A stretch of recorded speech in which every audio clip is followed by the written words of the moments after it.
The traditional story usually relates that this is a creature with the torso of a man, the head of a horse, the wings of a bat, the feet of a goat, and a long serpentine tail. But this is not frozen into print. The fact is that the legend of the Jersey Devil has been circulated in South Jersey for more than 250 years. So it's not too surprising. In fact, it's quite predictable in folklore that if something is passed along by word of mouth, that the story will exist in different versions. So it's not surprising that the physical descriptions vary a great deal. We have sighting stories from older people, younger people, from soldiers, from all kinds of people that you wouldn't necessarily expect to be telling tall tales about things that they've seen. And some of them are harder to discount than others. So we do have the suggestion that there really is something weird going on in South Jersey, in the Pine Barrens. We just don't know exactly what it is. So the first sighting story that we have actually is from as long ago as 1790, in which a woodsman claimed to have seen a monster in the Pine Barrens. And he says, "It was as large as a moose with leather wings. It had cloven hooves as big around as an oak's trunk. After it was through with the tree, it yielded an awful scream as if it were a pained man, and then flew across the pond until I could see it no more." So that, describing it as a moose, which suggested horns or antlers, and saying that it had cloven hooves and wings, is very reminiscent of what later gets called the Jersey Devil. There was no term at that time, the Jersey Devil, and so he never described it as such, but he described it as a strange monster that he saw in the pines. We have many sightings up into the 1970s. In Fredericktown, the pigs were mutilated. Blood was found along the vegetation several feet off the ground. In the 1980s, campers were scared out of their campsite by the Jersey Devil. Just within the last year or so, a woman said she saw the Jersey Devil running along the side of a road in Hopewell Township outside of Trenton, and another person saw it along Route 80 in North Jersey. And so it's still with us and probably will be. A number of famous people have been associated with the Jersey Devil. In the early 1800s, Commodore Stephen Decatur was testing cannonballs at the Hanover Iron Works in the Pine Barrens. He claims to have shot a cannonball directly through the creature, who kept flying across the field. Joseph Bonaparte, brother of Napoleon and former King of Spain, also claims to have sighted the Jersey Devil while he was on a hunting excursion in Bordentown, New Jersey. I'm here in Trenton, New Jersey, one of the towns that was paralyzed with fear during a snowy week in 1909.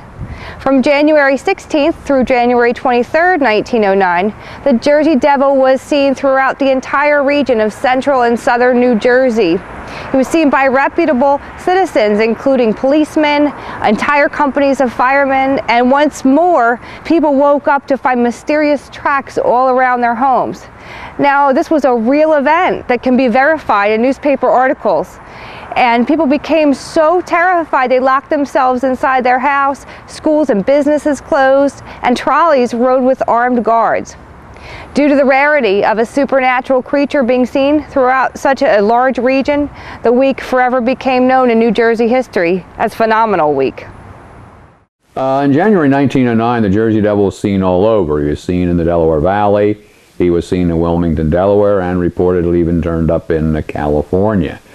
And it started out with snow on the ground this whole week, and many footprints were seen, and some of it, of course, could be attributed to hoaxers, but others were found on tops of trees, roofs, and so forth.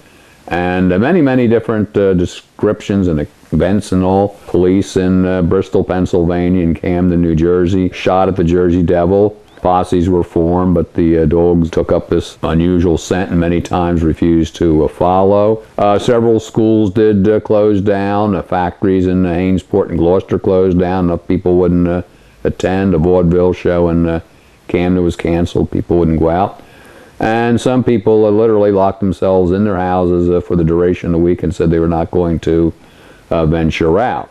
It was cold and there was snow on the ground, and there were reports in the Trenton newspapers about funny footprints following the trolleys and things like that. And this was reported in the papers up and down the Delaware Valley, and if it was a mass hysteria or a mass hallucination, or there was some kind of odd thing going on, or somebody was pulling a prank, I don't know. But it did make the papers, and it was outside the normal area. Newspaper accounts during Phenomenal Week are incredible. They tell of police shooting an unidentified animal with an extremely large wingspan that flew away unharmed. They tell how the entire West Collingswood Fire Department shot a high-pressure water hose at the Jersey Devil, who was perched on a roof.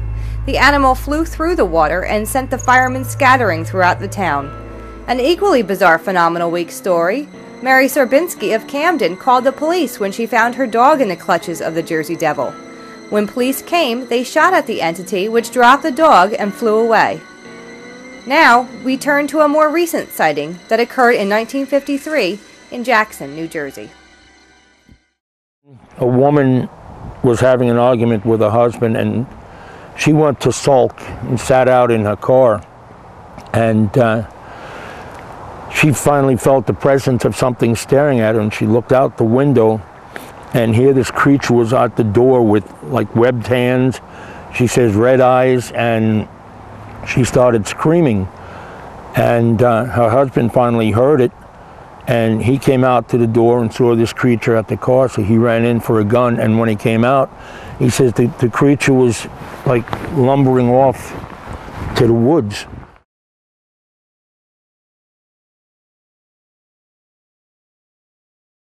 The Jersey Devil's had a lot of influence, especially today, on popular culture.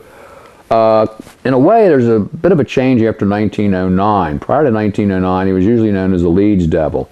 After 1909, more likely as the Jersey Devil. Slowly, very slowly, switched from a animal or a beast of fear or a terror into kind of a jolly soul.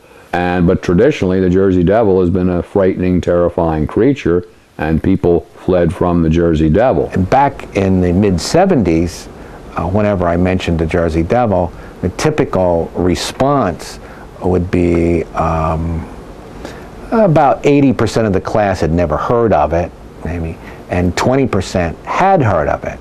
And if you probe a little bit further, the 20% who had heard of it, there were kids all from South Jersey, and the North Jersey kids were just clueless about it.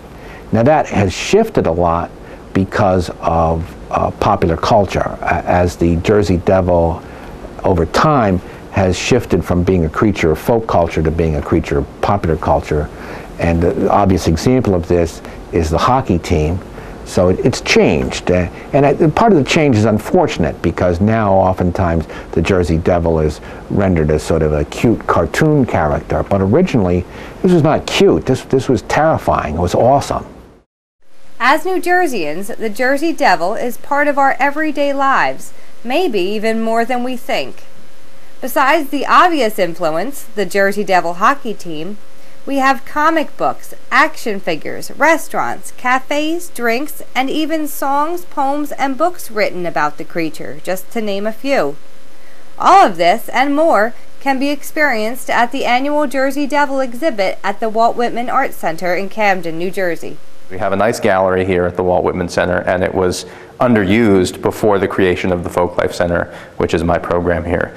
So we thought, great, we'll do an exhibit on the Jersey Devil, and about 6 months later we opened the first version of this exhibit. So it took 6 months of getting stuff together and talking to people, doing interviews, and finding all of the stories that are out there about the Jersey Devil, and that's what this exhibit focuses on. It's called Tales of the Jersey Devil because it focuses not only on the images and artifacts about the Jersey Devil, but on actual stories. And there are large text panels with excerpts from stories that have been told throughout time, you know, since the 18th century about the Jersey Devil.